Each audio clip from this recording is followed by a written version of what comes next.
Okay, thank you. Thanks for the invitation to speak at this workshop.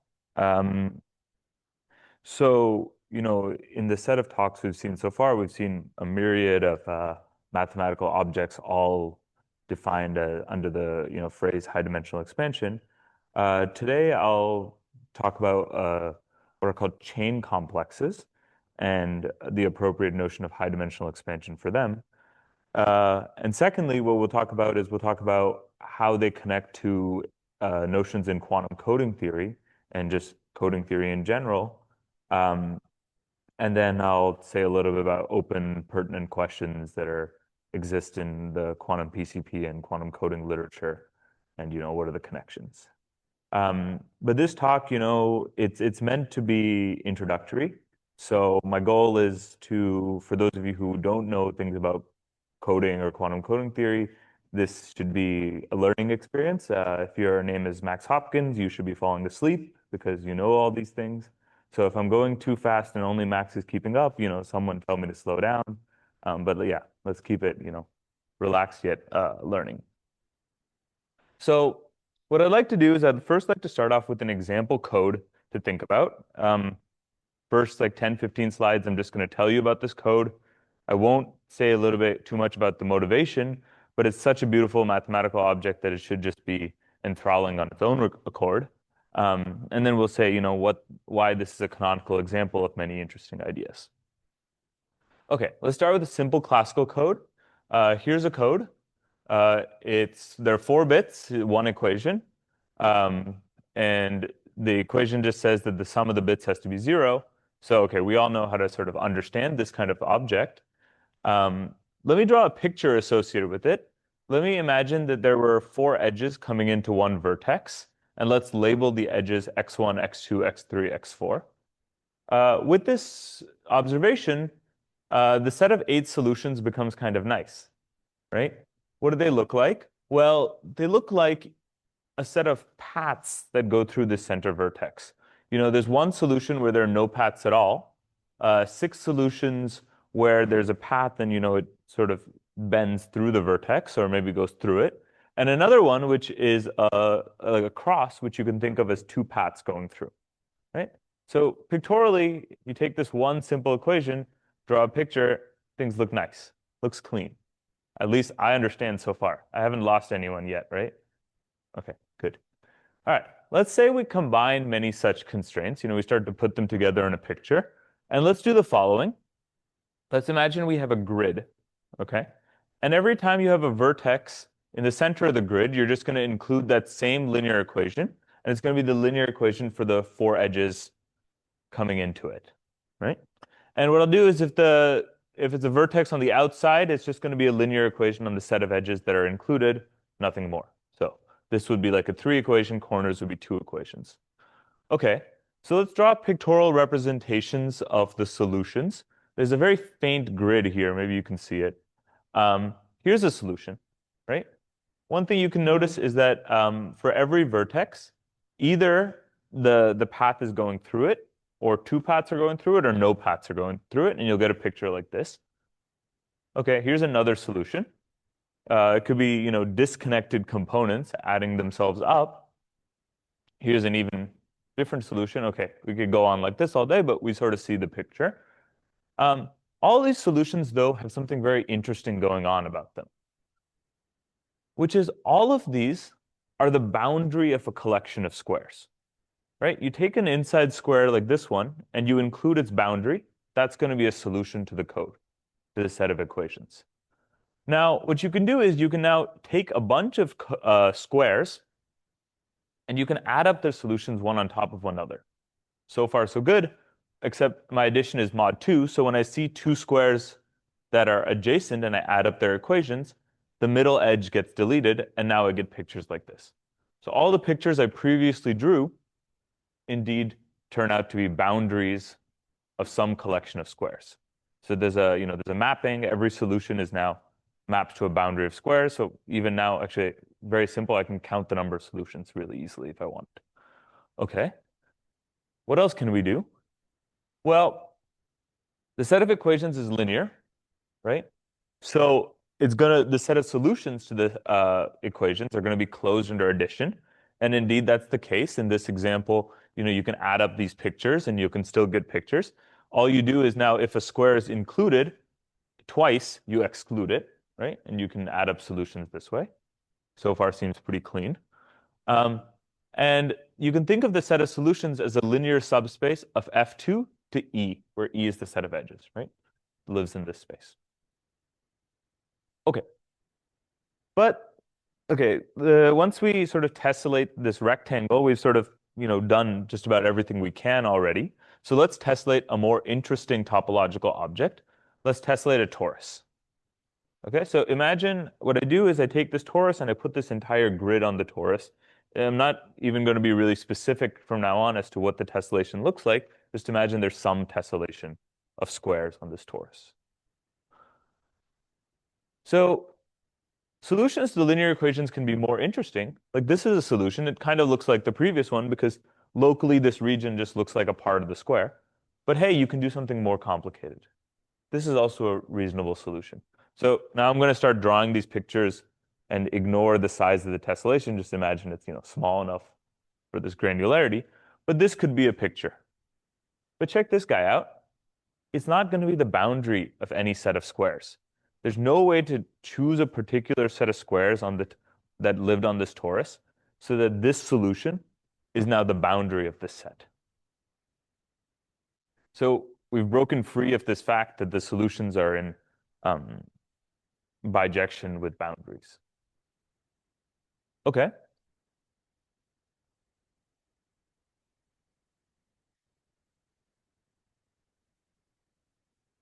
Yeah, yeah, yeah. Simple observation here. And here's another simple example, this collection that just circles the torus in the other direction would also be something which has no boundary. Okay. Well, what do we still have? We still have the linearity that if we had two sets of solutions, like this loop that went around the torus one way and the loop that went the other way, their sum would still be a solution. So that's good. And we can now classify the set of solutions into some sort of cosets, right? Because I can say that, hey, look, the two toruses on the outside in this equation are only differ by a boundary. So if I can find a boundary of a set of squares, and if I could add that boundary, I could say that these two solutions only differ by a boundary solution, right? The difference between them is just a boundary object. So this is going to be really nice because it's going to let me do the following mathematical argument, if the clicker works. Okay, here's another example. These two solutions on the outside are also both equivalent up to this boundary. So the boundary could actually, go around the whole object, but they're equivalent, right? Everyone okay with that?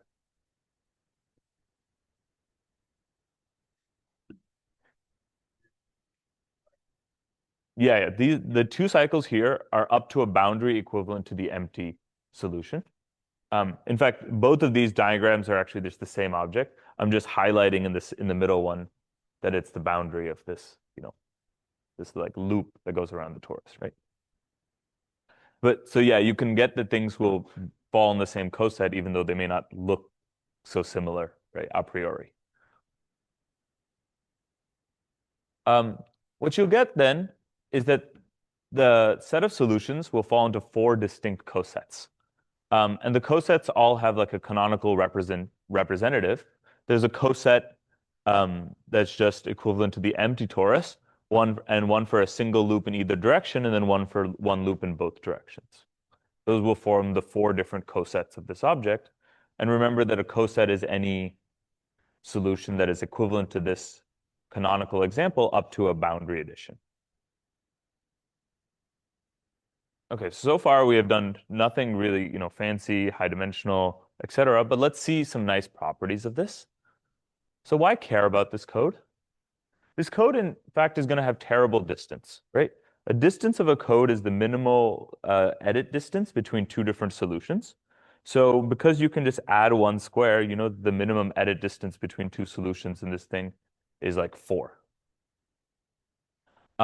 However, what you have, and we will show this more formally in a second, is that the distance between the cosets is on the order of square root n if we were to tessellate the torus with the square root n by square root n grid. And that's actually just because the distance between these canonical representatives of the cosets all differ by about square root n. Everyone okay with that? So if we were to graph in this kind of cartoon the set of solutions, they're a subspace of 0, 1 to the e or f2 to the e. We'll see that they, in some sense, form 4 distinct regions, right? 4 distinct clusters, with the distance between objects within a cluster being very, very small, but the distance between clusters themselves being quite big. This, why use this? Well, even classically, you might care about this, because consider the following property. Yeah.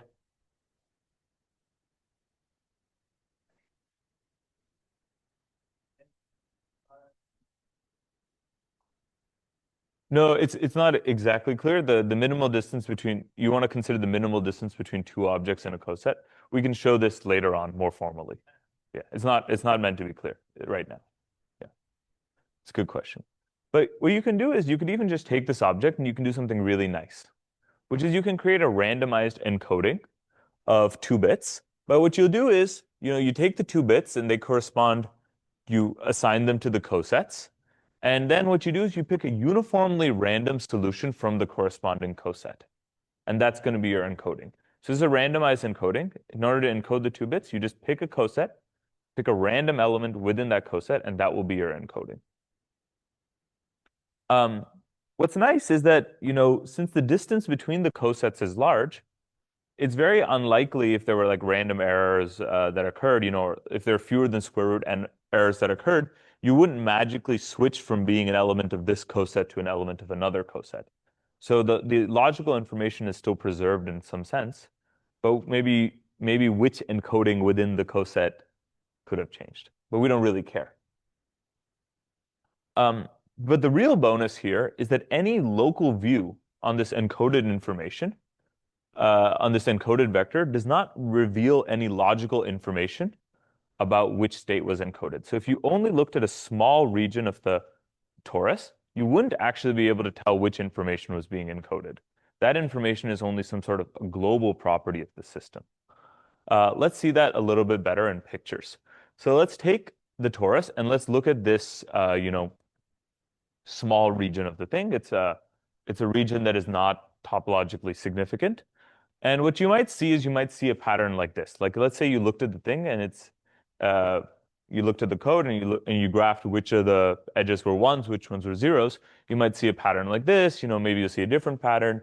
You'll see a different pattern. But the point being that, look, if this was the pattern, it's possible that the full graph looked like this, right? Where this was now some logical encoding of one loop going this way. But it's also possible that it was this, in which case it was the logical encoding of just a different value. Or it could have even been the other one or the fourth one. It doesn't really matter. The point is that because you can only look at a small region, you're not actually seeing any information about what is globally encoded. Or in other words, that local views are completely indistinguishable. Contrast this with like all your favorite error correcting codes that you're taught about, in like the PCP or expander literature. And they're all locally decodable. Means that a locally decodable code, informally is one where the bits of the original message can be decoded from just a few locations of the encoded string, even if there's noise, right? So the example is like in the Hadamard code, if you want to recover the bit b.x for any string x that you're encoding, you can always find that by looking at any pair of locations a and a plus b, right? Just the bit sum of those will be the value of b.x in the Hadamard code. It's super easy to find bits that are encoded everywhere. Whereas this is not true in the code I generated, because any local view of the code contains no information whatsoever. Only once you look at like regions of size root n or something like this will you actually be able to see the information being encoded. So turns out this code that I showed you has a name. It's called the toric code. It's very popular in quantum error correction. And it's very popular because quantum error correction inherently needs this local indistinguishability property. This property that from a local view on the code, you can't actually extract any information is not just a desirable property in quantum error correction, it's a fundamentally necessary property in quantum error correction. There's a theorem which you can prove, it's folklore, that any quantum code with distance d, for every subset of the encoded qubits of size less than d, the marginal of that quantum state is exactly the same, meaning that there's no information encoded in that small marginal. It's the same thing as like the marginal distribution on that local view was indistinguishable no matter what state was being encoded. This property is known as local indistinguishability in the quantum setting, and was the property of this toric code randomized encoding. And turns out this will be half of what we need to finish out the quantum code construction. If you know a little bit about quantum error correction, let me give you a proof sketch as to why this theorem is true. If you don't know what any of quantum coding theory is, check Facebook for 2 minutes and then come back when the slide number is 27. Okay, so how you prove this first theorem, the statement is pretty simple. The key facet in quantum mechanics is this no cloning theorem, saying that you cannot have a transformation that maps states of psi tensor product 0 to 2 copies of psi. There's just no general linear transform. It's not allowed by the rules of quantum mechanics. Okay, combine this with quantum erasure error correction, where what you do is the following. Imagine you have a set of encoded qubits and there's a correctable error here. What you could do is you could remove those qubits, just pull them out to the side. And so now you have like the set with an erasure. Well, you can correct the erasure, and now you have the same set of qubits twice.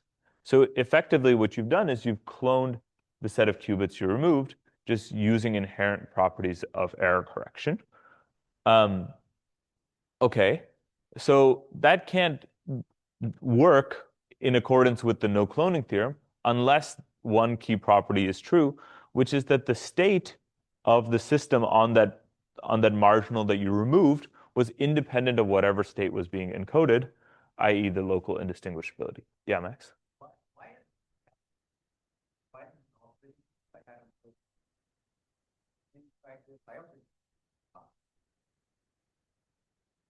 You wouldn't be able to copy a ring, but you wouldn't be able to do this correction step. This correction step was only true when you were a correctable error. It would have been true for any correctable error. We just happen to know that all errors of size less than d. Okay, but so this is why this property is inherently necessary, and why when you're looking for quantum codes, you have to be searching, and you have to, at the back of your mind, always be thinking, where is that local indistinguishability property coming in? How am I going to see it? Right? So the way you actually formalize this quantum toric code is instead of encoding the quantum states as distributions over the cosets, you just use, whenever you have something quantum and you don't know what to do, you take the random object and you just say superposition. But it turns out that actually works here. And you encode the quantum states as a superposition over the cosets.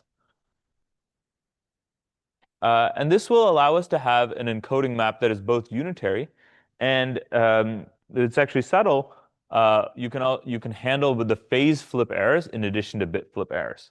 So I'll say a little bit about this in one slide as to what the two types of errors are in a second.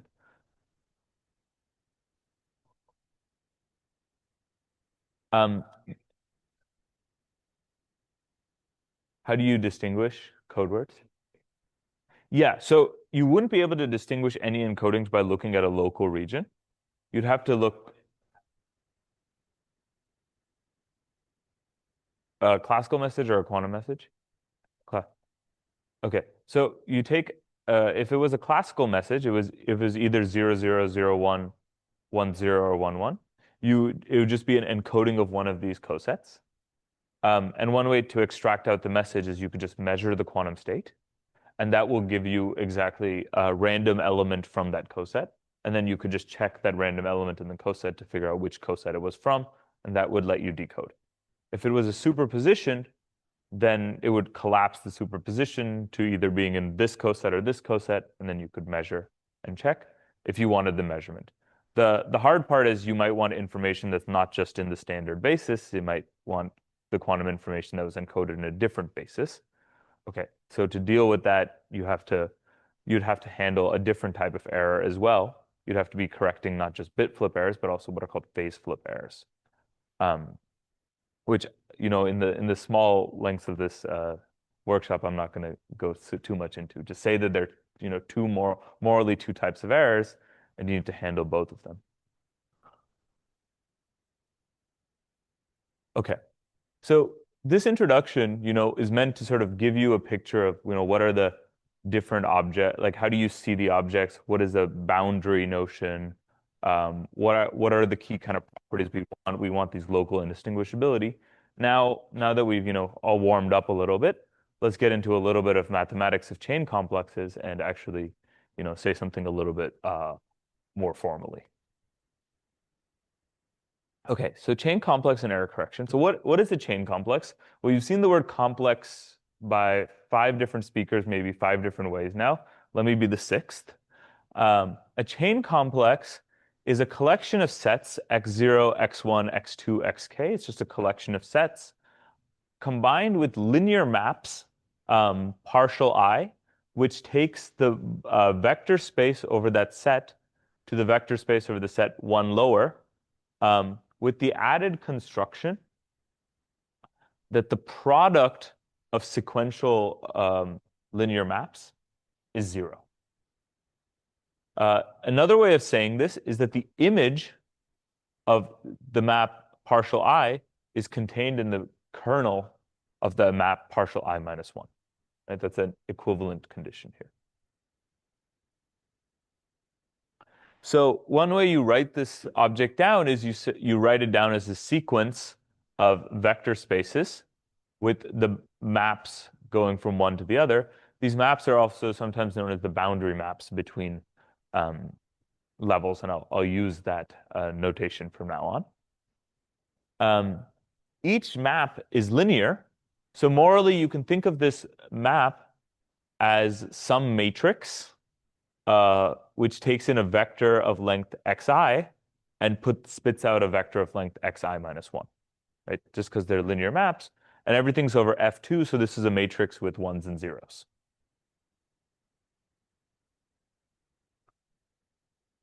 Okay.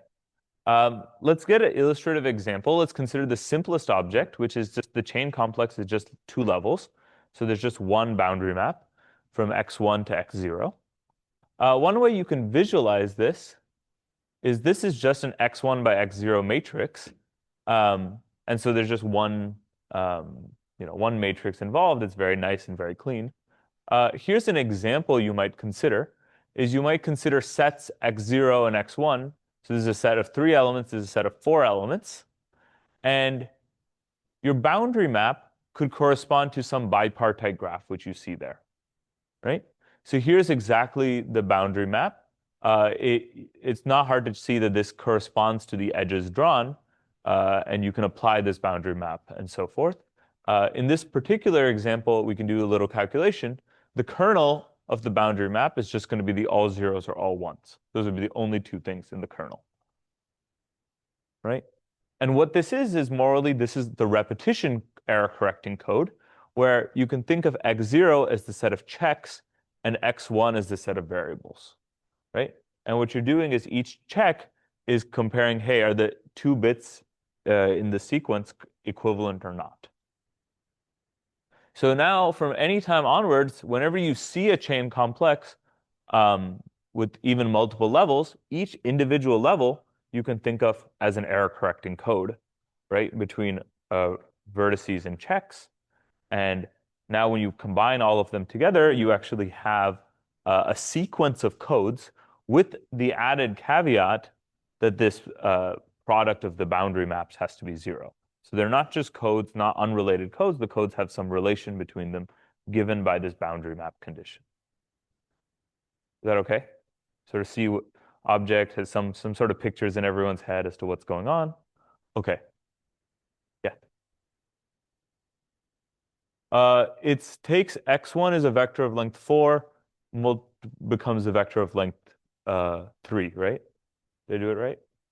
I often mess up on the matrices.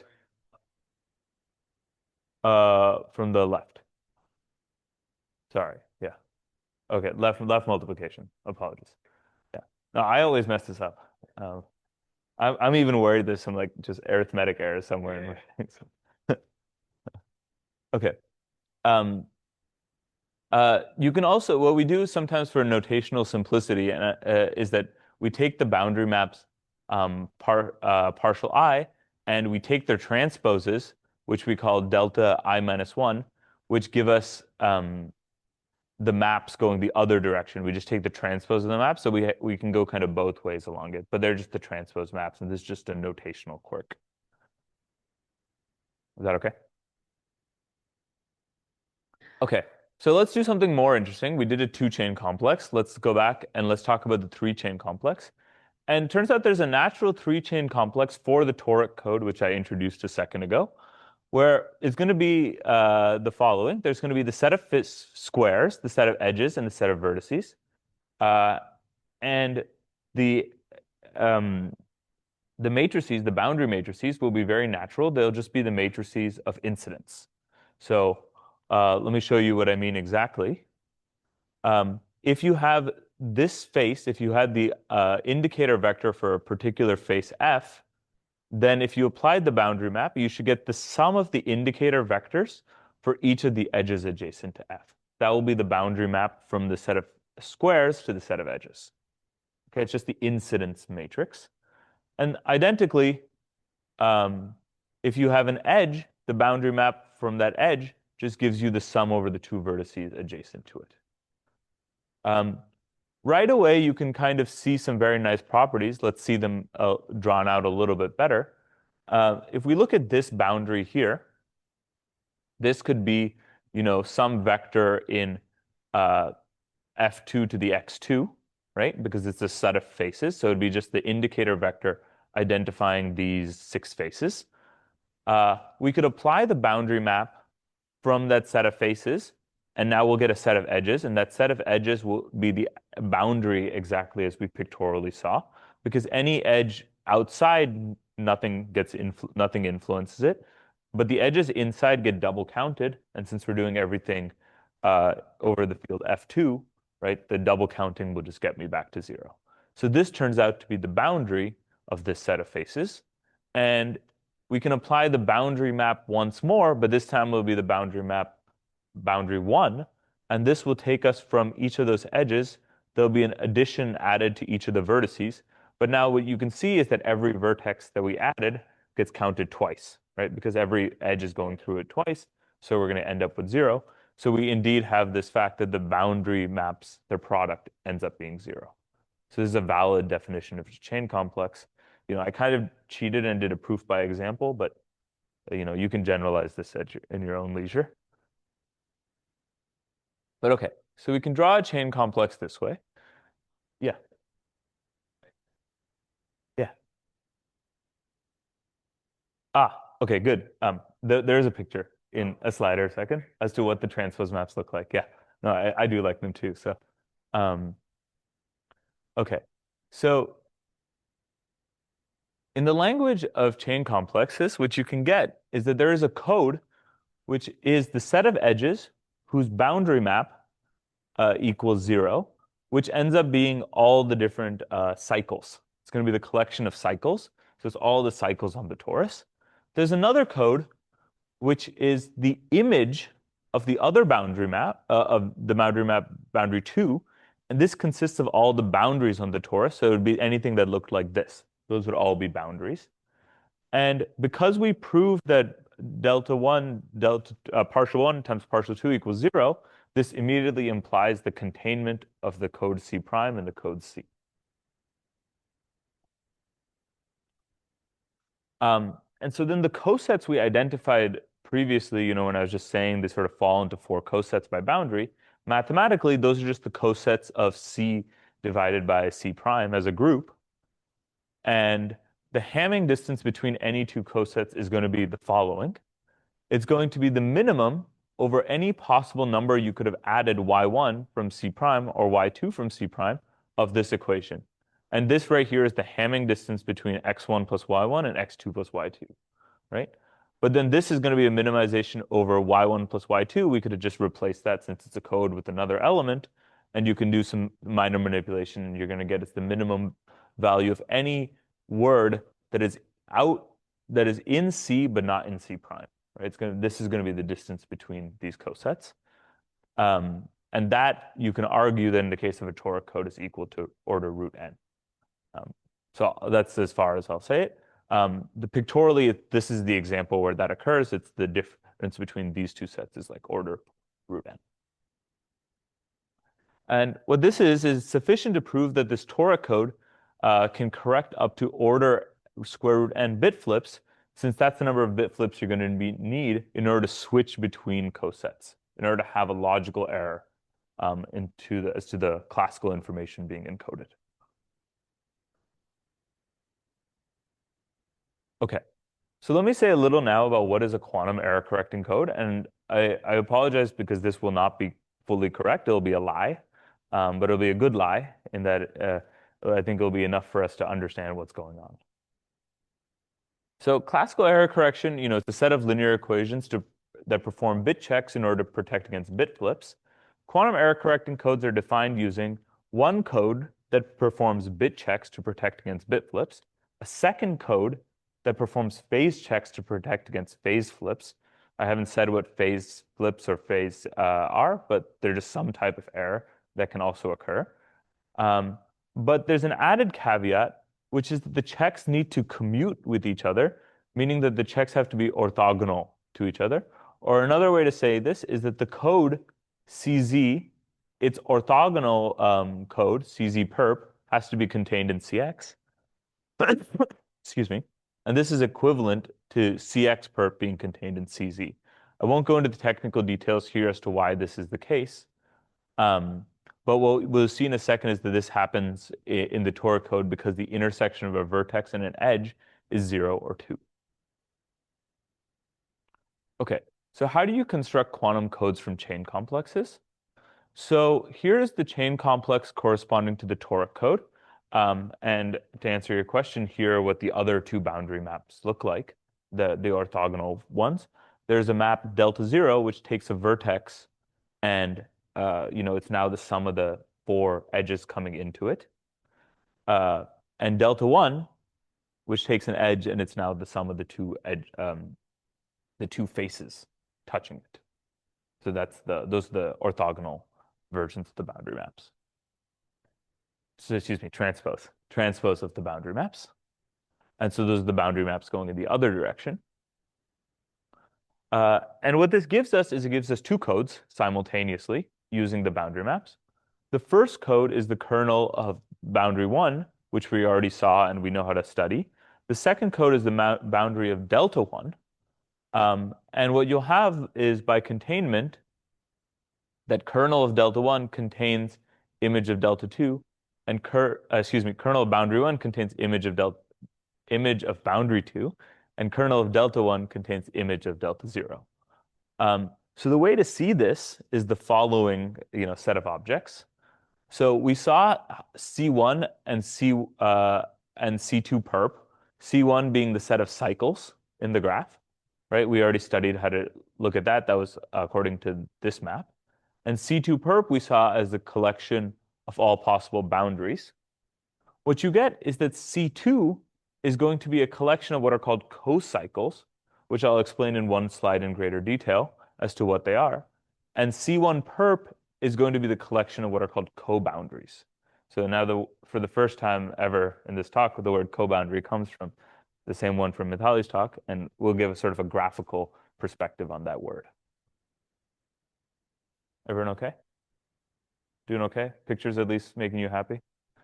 Okay. Anyone getting hungry from seeing the pictures? Just me? Okay. All right. Okay. So cycles, boundaries, easy enough to visualize. What about cocycles, co-boundaries? Is there a nice pictorial perspective? one way to do that is like you can say, oh, there's this fancy symmetry between faces and vertices on a torus by shifting, right? Shift everything, everything is kind of similar. So the analysis is exactly the same. Or as I like to do, it's a little easier to see a picture.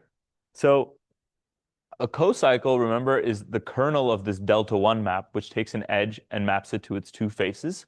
So a cocycle is sort of a set of rungs on a ladder that makes a cycle, right? And you could have a set of rungs like this that do something non-trivial in terms of the topology of the torus as well. A co-boundary is also is a set of rungs also. You can kind of see, there's a hidden path going here through the rungs here, but it really is based on the vertices inside, right? But a co-boundary is just a path in this kind of set of rungs that doesn't have any non-trivial topological property. Hmm? Yeah, you would go through the faces. So there's imagine their face. So just like there was a yellow path here, right? Which is sort of going there. Imagine there was a path like going like this. Oh, sorry, this edge was incorrectly drawn. This little edge shouldn't exist. My bad. Okay. Yeah, you go through a collection of faces. So a usual path goes through a collection of vertices, right? And so you go from a vertex along edges, it's a path that way. Now imagine you go through a set of faces and you go from face to its neighboring face to its neighboring face to its neighboring face, right? That's what a co-boundary would be.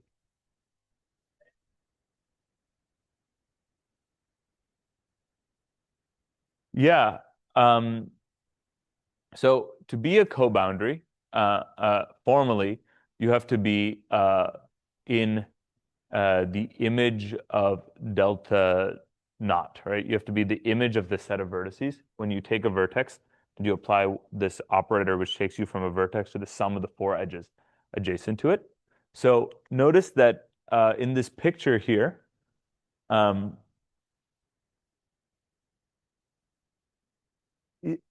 just sum these blue vertices here. Just sum the edges adjacent to the blue vertices. All the edges will cancel except for the red edges identified, right? And so that's why it's a co-boundary, except for this little pesky drawing error. I knew there was going to be one in the slide somewhere. So, okay. So cocycles, co-boundaries, what you're going to get is that C2 mods divided by C1 perp will also form four cosets. And the distance between the cosets similarly has the exact same calculation because all that we're doing now is we're just looking at this chain complex going the other direction. So the same calculations as to what the distance is all hold through. And uh, what this says is that when you consider the quantum code object, uh, this tells you that the phase flip correction distance is also square root n as well. Okay, so to recap so far, we've seen how a pair of codes C prime and C give us a randomized encoding of information with this local indistinguishability property. And you've seen that chain complexes give rise to a pair of codes with the property of this boundary map product. And we've seen, but not proven, that you can build what's called the quantum code from this chain complexes with two distances, dx, dz, and they are defined as the minimum distance between C1 and C2 perp, and that will be the minimum distance that the resulting quantum code can correct against bit flip errors, and dz, which will be the minimum of C2 minus C1 perp, which will be the minimum distance for correcting phase errors. And I'll leave it here and say that, in order to correct all errors for a quantum error correcting code, it suffices that it can correct both bit flip and phase flip errors. That's a full theorem, and that's a whole other talk we could have. So all you need to do is you want to show that both the dx and dz distance are large in order to say something about the distance of the full quantum code, with the full quantum code distance just being the minimum of these two numbers.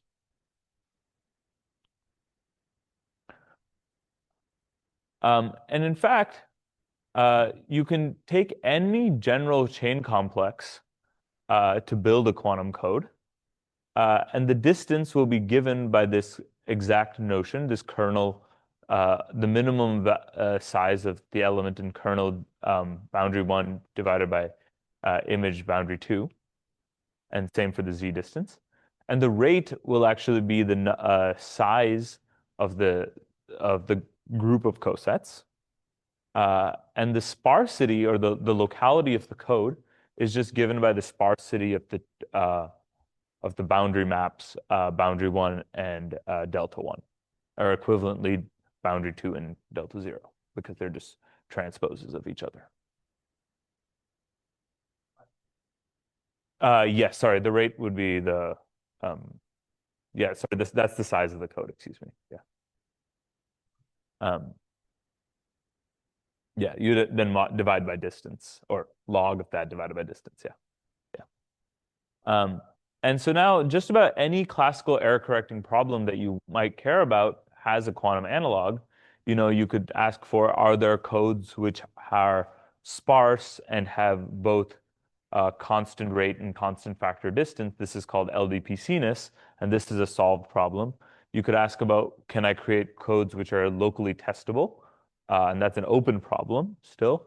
So, you know, there's all the plethora of all the famous error correcting questions, you can consider these quantum analogs for them.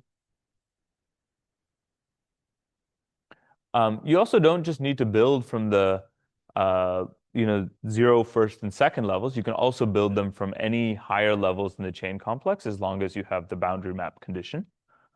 And so one strategy is to find interesting topological objects where the systoles and the co-systoles, which are the cycles that are not boundaries and the co-cycles that are not co-boundaries, are large. That would give you very good distance. But the more promising approach is to engineer chain complexes using elegant products of chain complexes and algebraic twists. And this is a long line of work, including some works which we've heard about in you know, recent talks in this workshop.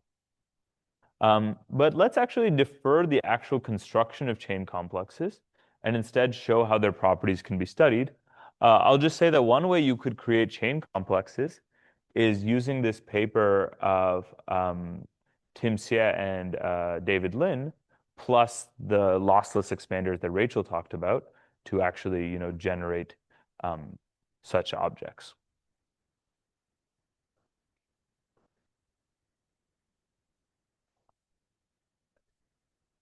Yeah, that is a construction. It's not a good one because the distances are like square root n.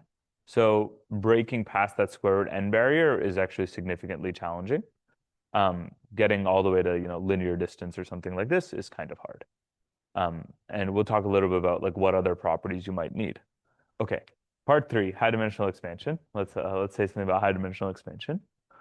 So let me give you 2 definitions of high-dimensional expansion as they refer to with chain complexes. The first is for small set boundary expansion. What it says is that if you have a vector over the set x1, we'll say you have small set boundary expansion as long as for small enough vectors f in Hamming weight, so their Hamming weight is a constant fraction of the total possible Hamming weight, you have that the boundary map applied to f, its size is at least some other constant times the distance between f and the image of boundary 2. Okay, seems confusing. Why on earth is this the right definition? One slide. Just wait with me one slide. You can analogously say something about what is the definition of small set co-boundary expansion, and it's exactly the same thing, except instead of using the boundary maps in one direction, you use the boundary maps going the other direction, because that's the co-direction. And we'll say that if you have both small set boundary and co-boundary expansion, we'll call this, oh my goodness. Wow.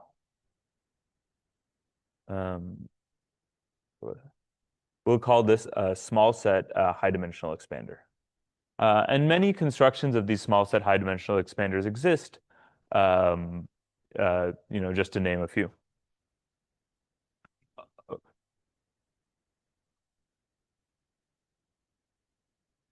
Uh, yeah, which one goes to which one? Yeah, so boundary 1 goes from the set x1 to x0, and boundary 2 goes from x2 to x1. I'll try to make it clear. I think in most of the slides I had it like it's in the corner, but yeah. The delta 0 goes from x0 to x1. Yeah, it's where you start. Yeah. Okay, good. Yeah. So why is this called boundary co-boundary expansion? Well, let me at least say why it generalizes regular notion of expansion. So a general graph, you can also express as a chain complex. A general graph, is just a chain complex of 2 levels, but I can add a dummy level of level 3, which is just the F2 to the empty set. And so the map, is just everything maps to 0, but there's nothing there. And that's going to be my dummy map.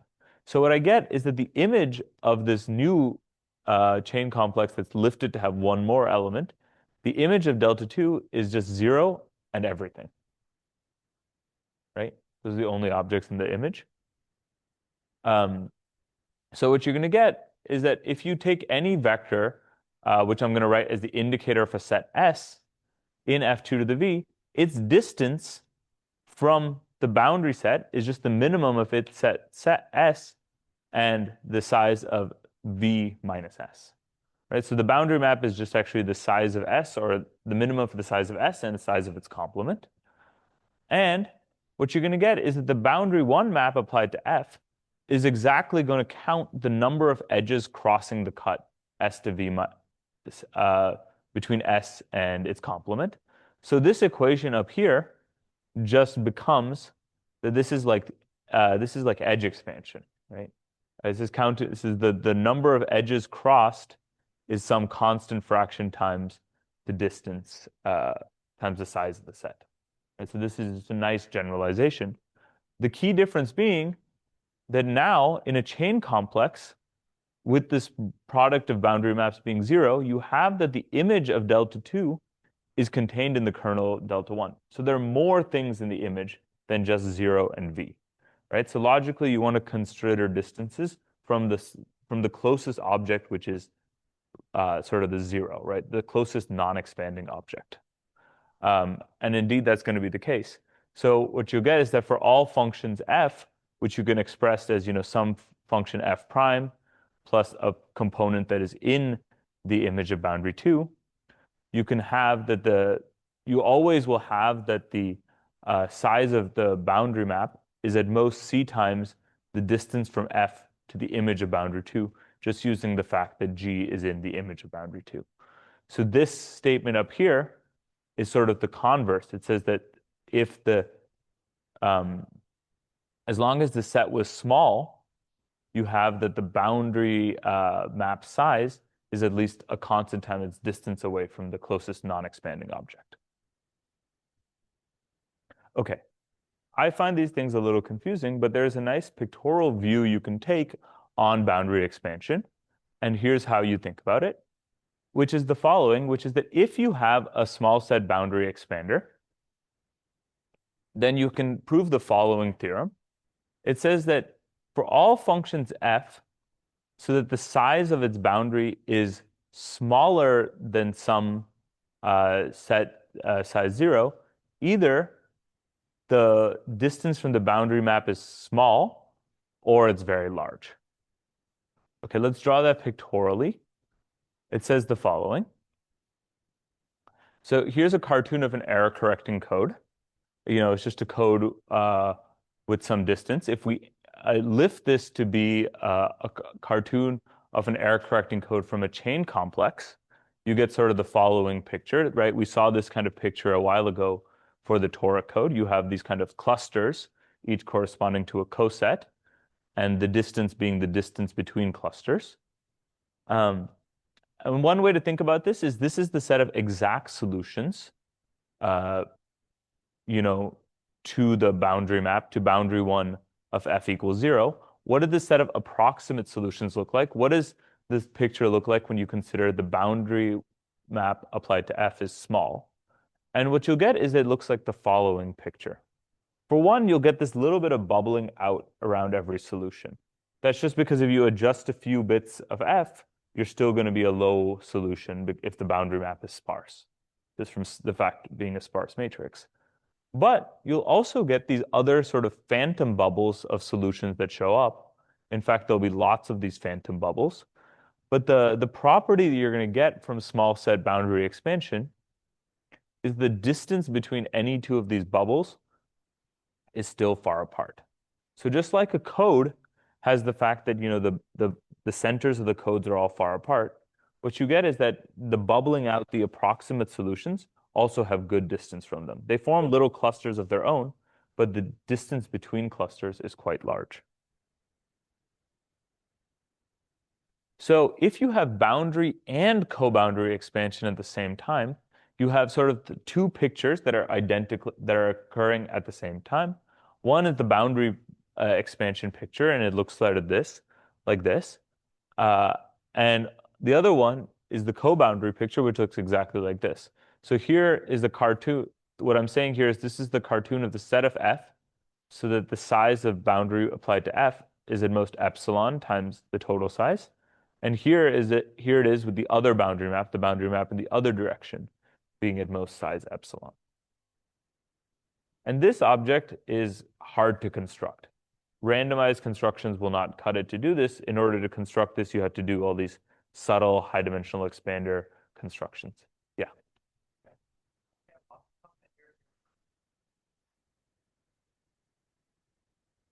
Mm-hmm. No, you're still applying it to draw these pictures. Yeah. We can chat later.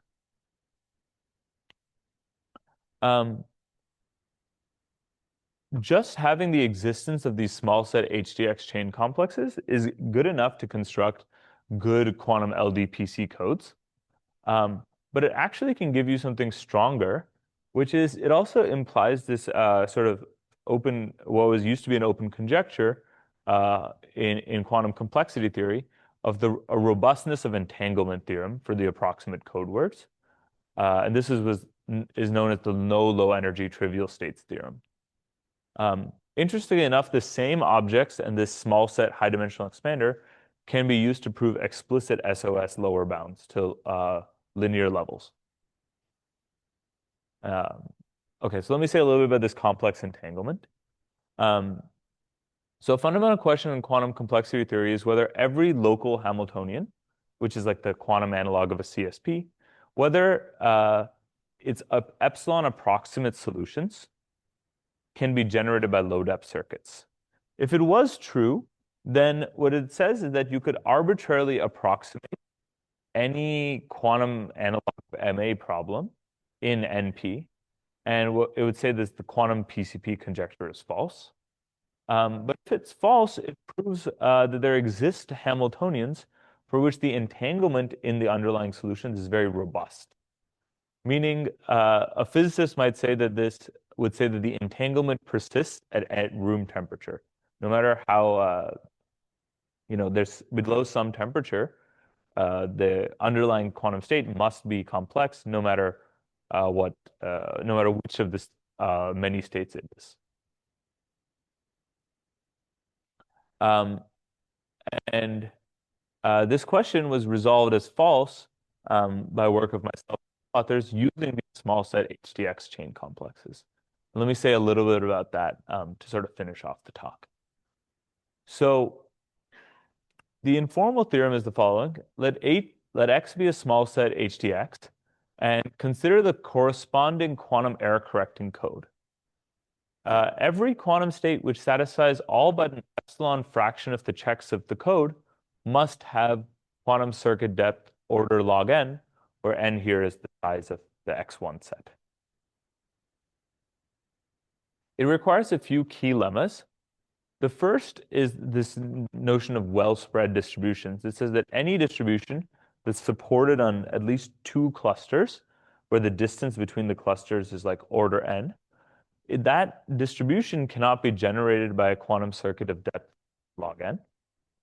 And the second is that any quantum state satisfying an epsilon fraction of the checks is almost entirely supported on the set of words F, where a boundary one of F is at most order epsilon n, when you measure it in the X basis. And when you measure the state in the Z basis, it's supported on the set with the other boundary map, the co-boundary map. And lastly, you need something quantum mechanical. You need the uncertainty principle. You need that the measurement of a quantum state cannot be both certain in both the X and Z bases simultaneously.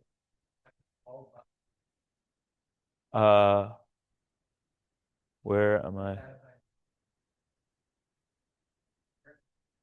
Oh, yeah. Sorry, not satisfying an epsilon fraction. Sorry, yeah, this would be any quantum state not satisfying an epsilon fraction of the checks. Thank you.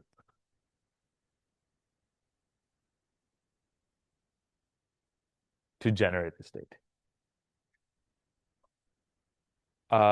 Gates which act on 1 or 2 qubits, arbitrary connectivity between them. But yeah. So where does this come from? So let me prove all those kind of lemmas, or at least give a kind of a rough understanding of how you might prove them. What you want to say is any quantum state that not satisfying an epsilon fraction of the checks is mostly supported on both of these pictures. This you can just prove using some sort of Markov inequality. Actually, there's nothing more fancy than this. It just says that if you had more mass outside of it, you'd fail Markov's inequality. So that part is easy. The second part says the measurement of a quantum state cannot be certain in both the X and Z bases. That's a generic notion of a quantum uncertainty principle. What it basically says is that if the quantum state, if all of its measurements were supported on one of these clusters, then it couldn't be the case that it was also supported in the same sort of way in the other picture. In both pictures, you can't be supported on just one cluster, or like almost entirely supported on one cluster. In at least one of the two pictures, you have to be spread out. What this gives is that the following notion: there exists some partition of the clusters in both pictures. So then at least one of the two pictures, there's at least some constant mass on either side of the partition. And so there's a constant mass on either side of the partition, and the mass is concentrated on the identified clusters. So then what you can do is you can apply circuit depth lower bounds of the following nature. The lower bounds specifically say that any distribution or state that is mostly supported on 2 or more clusters of distance order n apart cannot be generated by a quantum circuit of depth log n. For the interest of time, maybe I'll skip this part here.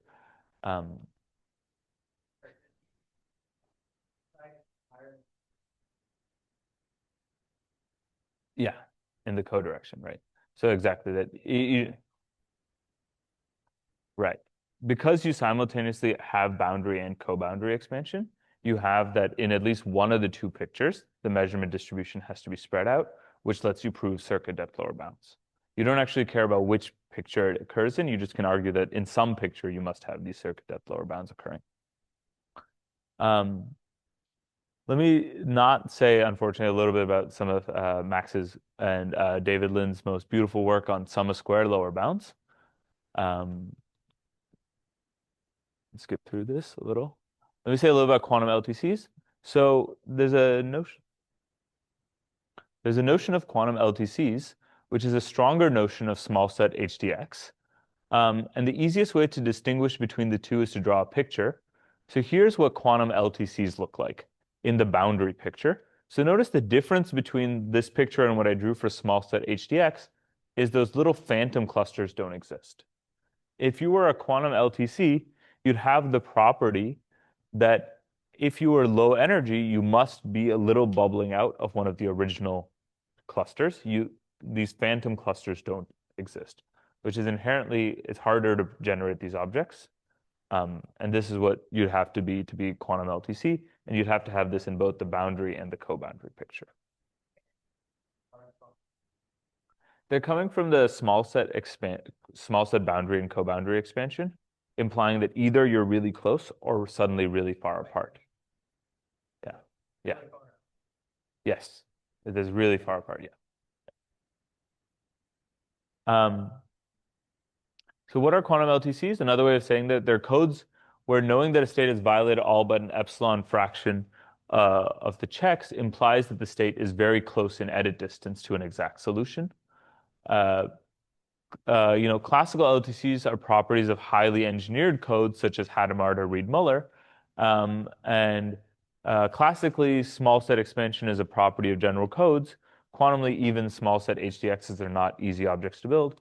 But in the promising note, there's been a lot of positive work towards quantum LTCs, and an HDX construction by Dinur, Livne, and Vidic is a quantum LTC up to some polylog factors. And so there's still an open question as to whether those can be removed. Okay, let me say a little bit about open questions and then conclude. So constructions of small set HDX chain complexes, have been seen to having broad consequences in quantum complexity theory, but there also could be further. In particular, I'd like to highlight a result that I found very fascinating from this year's talk by Gore, O'Connor, and Spooner, where they construct zero-knowledge PCPs for NP. The way they do this is a key ingredient is a chain complex code which has a randomized encoding of the NP witness so that any local view of the encoded NP witness reveals no information about the original witness. This is the local indistinguishability property, but it's also the zero knowledge property that they want. And the construction, it doesn't explicitly say it in this way, but talking to Nick Spooner about it, you can really view this as like a one-directional chain complex where the strong properties occur in one direction, but it's not really strong in the co-boundary direction.